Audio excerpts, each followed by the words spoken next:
Ja, Gott hat die ganze Welt in seinen Händen.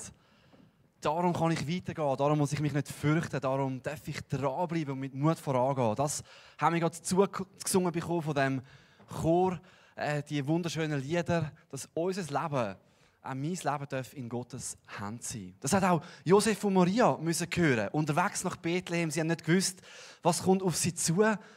Stimmt das, was der Engel versprochen hat? Wie geht es weiter? Ungewissheit. Aber sie dürfen wissen und darauf vertrauen, mein Leben ist in Gottes Hand. My life is in your hands. Und auch wenn wir in unsere Welt schauen, nahe und fern gibt es viele Herausforderungen, vielleicht auch in meinem ganz persönlichen Leben, Sachen, die mich beschäftigen, die anstehen. Und das ist so gut zu wissen. Und ich möchte dir und Ihnen heute Morgen zusprechen, mein Leben ist in Gottes Hand. Wenn ich das jetzt so sage, mein Leben ist in Gottes Hand, dann wäre es eigentlich noch wichtig zu wissen, wie sind denn die kleinen Hände von Gott? Was sind das für Hände? Sind sie so gewaltige, die einem fast zerdrücken? Oder so ganz liebevolle, die aber keine Kraft haben? Ich meine, mein Sohn, der Leon, als er 1 war oder ein bisschen vorher, da habe ich ihm immer gerne, immer das Glas selber heben, unbedingt das Glas selber heben. Selber. Das ist immer das erste Wort, das Kinder irgendwie können, selber. Aber dann lassen sie es dann gleich fallen. Ist zwar eine mega herzige Hand, aber nicht so stark. Oder so eine Faust. Eine Hand kann ja für vieles stehen. Eine Faust, ja, die wirkt zwar kräftig, aber ist vielleicht nicht das, was Gott Freundschaft anbietet. So für was stehen eigentlich Gottes Hände? Und können wir das überhaupt wissen, wie die Hände von Gott sind? Das Schöne ist, Weihnachten zeigt uns, wie Gottes Hände sind. Das feiern wir heute, dass Gottes Hände sich uns gezeigt haben. Die Bibel sagt, an Weihnachten ist Gott Mensch geworden und er stellt sich uns vor. In Jesus sehen wir die Hände von Gott, seinen Charakter, sein Wesen, seine Art. Gott zeigt sich uns, er wird spürbar, er wird erlebbar. Er kommt uns näher. Ja, die Weihnachtsgeschichte erzählt es. Und zwar erzählt sie es einerseits in diesen Geschichten von Josef und Maria, von den Engeln, vom Stall und von Bethlehem. Aber im letzten Evangelium, im Johannesevangelium, da kommt es so, nicht so ausgeschmückt, oder? Haben wir keine Zeit gehabt für einen Roman, sondern wie so Kurznachrichtendienstlänge. Ist ja heute auch modern. In einem Satz bringt es Johannes auf den Punkt, und zwar so. Gott wurde Mensch und lebte unter uns. Der ewige Gott, der Gott, der das Universum geschaffen hat, das heisst irgendwo, er hat mit seinen Fingern hat das Universum gemacht. Der Gott, der ist Mensch geworden, hat unter uns gelebt. Und dann, wie ist er? Es geht weiter in dem Vers, und es heisst, in ihm sehen wir Gottes Gnade, also seine Liebe, aber auch seine Wahrheit, seine Macht, seine Kraft. Die mächtigen und die liebevollen Hände von Gott werden sichtbar in Jesus. Die wahren und liebevollen Hände. So, wenn man sehen will, wie die Hände von Gott sind, wie echt Gott überhaupt ist, ob es ihn vielleicht sogar überhaupt gibt, ist Jesus die beste Adresse zum Anfangen, zum Anschauen. Und so möchte ich uns gerne heute Morgen auf eine kurze Reise mitnehmen, durch ein paar Etappen vom Leben von Jesus. Was haben die Hände bewirkt? Was hat das Leben von Jesus bewirkt in dieser Welt? Und wo fangen wir an? Natürlich an Weihnachten im Stall. Im Stall in Bethlehem, da fangen wir an. Und zwar haben sich die Hände von Josef und Maria, die haben sich sicher einmal dort dreckig machen. Das ist klar, oder? Ich meine, auch Jesus war ein normales Baby. Auch er musste gewickelt werden. Aber mein Punkt ist ein anderer. Ich will von der zugänglichen Hand reden von Jesus. Zugängliche Hände, die offen da sind. Und jeder hat eigentlich kommen und den Jesus berühren. Er hat sich so klein gemacht, ist in die Welt gekommen. Und zugänglich auch darum, weil er ist nicht im Palast auf die Welt gekommen, hinter Vorhängen, hinter irgendwelchen, weiss nicht was, irgendwie Mauern oder befestigt, sondern er ist wirklich auf die Welt gekommen, im Stall. Zugänglich. Die Hirten, wo die unterste Gesellschaftsgeschichte war, die sind als erstes dort gewesen. Durch Jesus wird Gott zugänglich. Durch Jesus haben wir Zugang zu Gott. Er zeigt uns den Weg zu Gott. Aber nicht nur das, wenn er älter wird, Jesus, da fängt er an, dann auch öffentlich wirken. Er fängt an, nicht nur ein Baby sein und offene Hände haben, sondern er fängt an, mit Menschen zu schwätzen. Er ermutigt sie.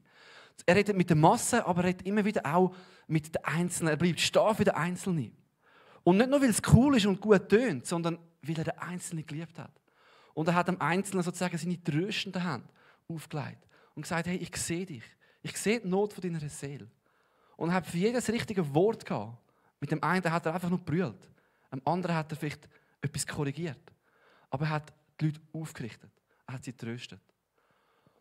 Und er hat nicht nur zugänglich seine Hände gemacht und tröstet, er hat auch angefangen zu lehren und Orientierung gegeben. Seine lehrenden Hände bei der Bergpredigt hat er sicher auch mal gesagt, hey, so, hat er referiert. Und er hat so viel Orientierung in die Welt gebracht. Werte, die bis heute den Westen prägen, wo wir keine Alternative dazu haben. Warum sollten wir den Nächsten lieben? Warum gibt es Menschenrechte, wenn der Mensch vom Affe abstammt? Das macht eigentlich keinen Sinn. Das sagen sogar die säkularen Philosophen.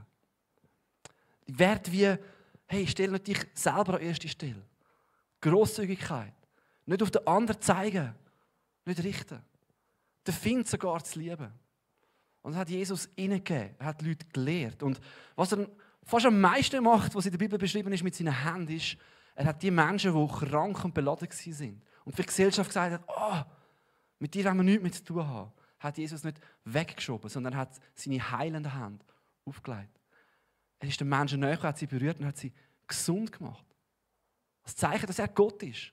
Dass er die Welt mal ganz wieder neu machen wird.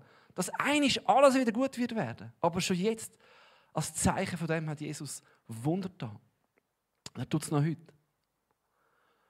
Er hat aber nicht nur Sachen wieder gut gemacht in dieser Welt jetzt, sondern hat gesagt, schau, auch wenn noch nicht alles perfekt ist jetzt, ich komme mal wieder und ich werde korrigieren. Nicht eng, aber ich werde recht machen.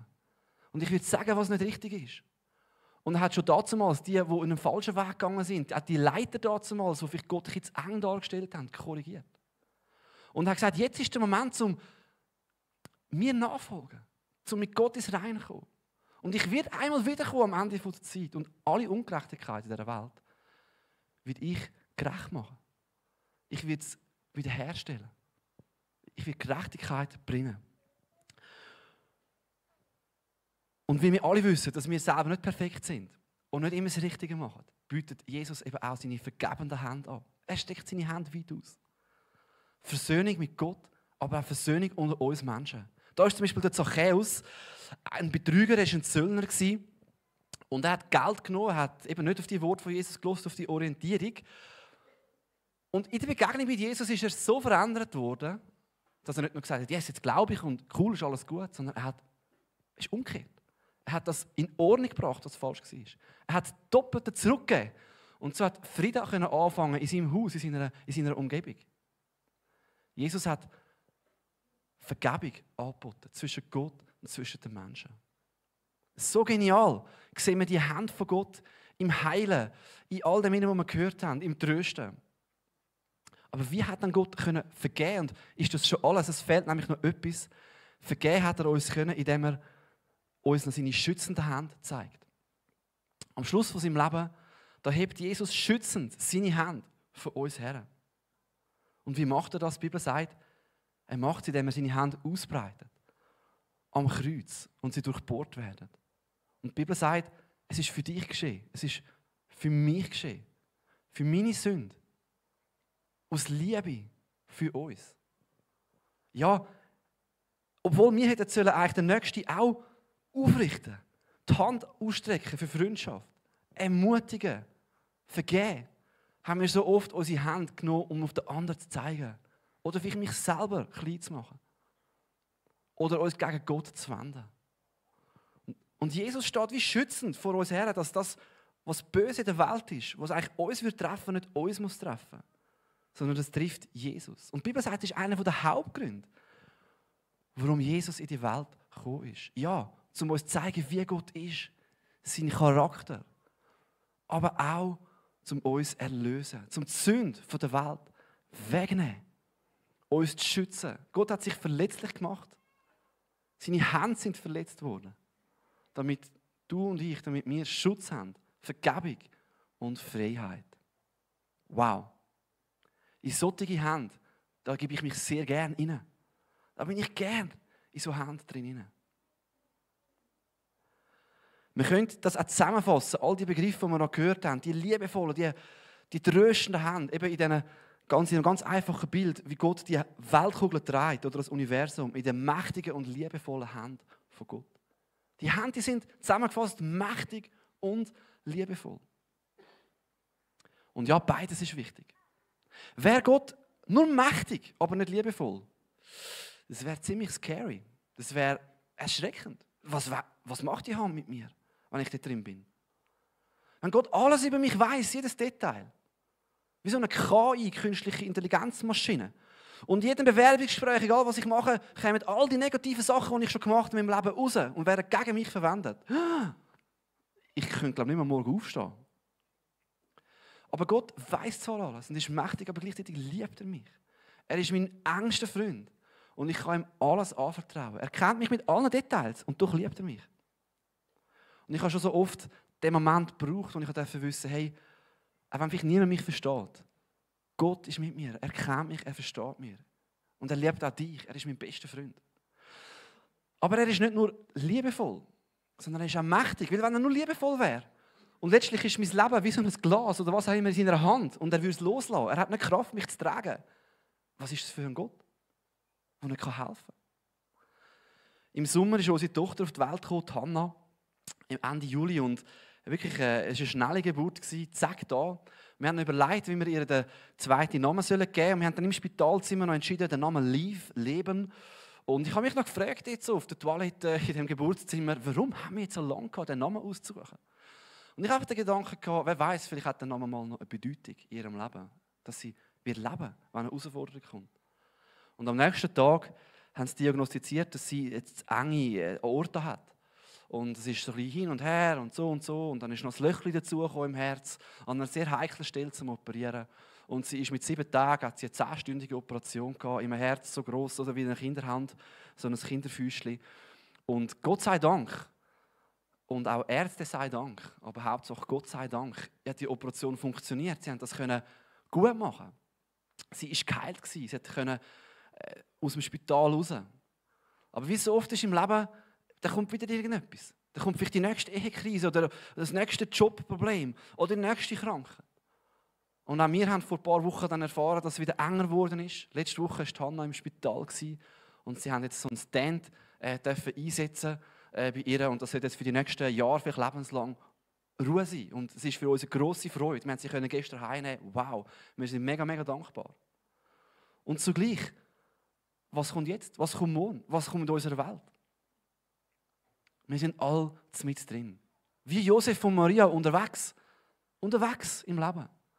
Aber wenn ich weiss, mein Leben ist in Gottes Hand. Und er macht es vielleicht nicht immer so, wie ich es mir wünsche. Nein. Aber ich kann nicht tiefer gehen als in seine Hand. Und er macht es nicht, weil er gegen mich ist. Nein, ich weiss, er liebt mich. Das hat er in Jesus gezeigt. In Jesus sehe ich die Hand von Gott. Und sie sind sogar ans Kreuz gegangen für mich. Ich weiss, er liebt mich. Egal, durch was ich durchgehe. Hey, ich finde es so stark, zu wissen, mein Leben ist in mächtigen und in liebevollen Händen. Und das ist die Einladung von Weihnachten. Das ist die Einladung an dich und mich heute Morgen. Weihnachten ist eine grosse Einladung, mein Leben, unser Leben, in Gottes mächtige, aber auch in seine liebevollen Hände zu legen. Ich weiss nicht, möchtest du das tun? Möchte mir das tun heute Morgen? Und während die Band und der Chor sich parat macht da vorne, für ein nächstes Lied, sie laufen gerade rein, möchte ich einfach noch ein paar Sätze sagen, wie können wir dann unser Leben in Gottes Hand legen? Angenommen, ich würde das wählen.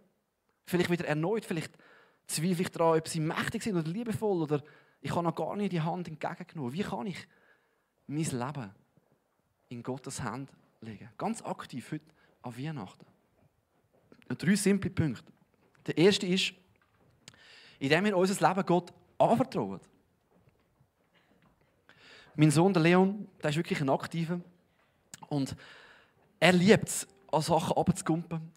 Und wenn er sieht, ich bin in der Nähe und es hat so einen Absatz, bevor ich in der Nähe bin, rennt er schon und springt eigentlich los. Im Vertrauen, der Papi ist dann schon dort. Und eigentlich ist das ein wunderschönes Bild für uns in Gottes Hand anzutrauen. Ja, letztlich, es ist ein Sprung. Wir können untersuchen, das Leben von Jesus. Wie ist er? Es ist nicht ein Sprung ins Blinde. Dann haben wir gesehen, da gibt es den Gott. Aber irgendwo ist es dann gleich uns ihm anvertrauen. Und das gleiche Johannes-Evangelium, das so in Kurznachrichtenlänge die Weihnachtsgeschichte erzählt, die sagt es nämlich so. Johannes 1, Vers 12. All denen, die an ihn glaubten oder ihn aufnahmen und an ihn glaubten, ich kann sagen, die sich ihm anvertraut haben, die sagen, hey, meine Sicherheit ist jetzt nicht mehr mein Job und meine Lebensversicherung und selbst, sondern hat er es nicht, obwohl ich sie schätze. Letztlich ist meine Sicherheit, wer mich schützt, wer mich trägt, wer mich heilt. Es ist in Gottes Hand. Jesus, es bist du. Denen hat es Recht gegeben, Kind Gottes zu werden. Du springst in seine Arme, du wirst Kind Gottes. Und als Kind Gottes bist du in Gottes Hand. Und egal was gegen dich kommt, wir haben es gesungen vorher, dein Leben ist in Gottes Hand. Und ein zweiter Punkt, den wir machen können, um unser Leben in Gottes Hand zu legen, ist, dass wir loslassen. In Afrika hat man offen fangen und man hat herausgefunden, das ist schwierig, weil die sind so schnell und man hat die nie ins Käfig gebracht. So hat man ein grosses Käfig gebaut mit einem kleinen Loch. Und im Käfig innen hat man nicht den Affe tun, sondern einen Gegenstand, den der Affe unbedingt haben wollte. So hat er mit seinen Händen ganz dünn machen, durch das Loch durchlangen. Und dann zum Beispiel die Banane, die er wollte, packen. Und obwohl er frei war, hat er eine Faust gemacht.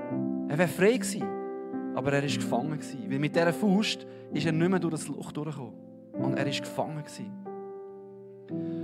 Und unser Leben in Gottes Hand legen kann auch heissen, heute Morgen etwas wieder neu loslassen und in Gottes Hand geben. Eine Enttäuschung, die Gott vielleicht nicht so gewirkt hat, wie ich wollte. Die Heilung ist nicht eingetroffen.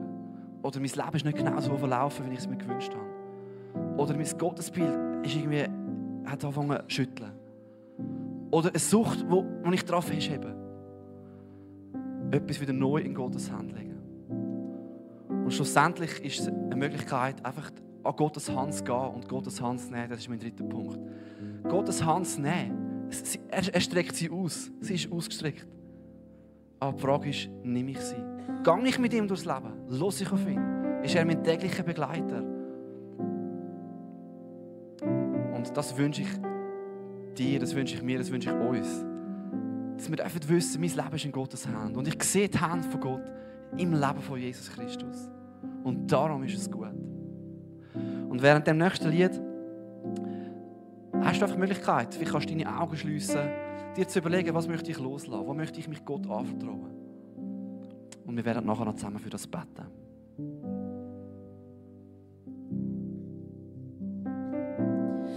Hallelujah.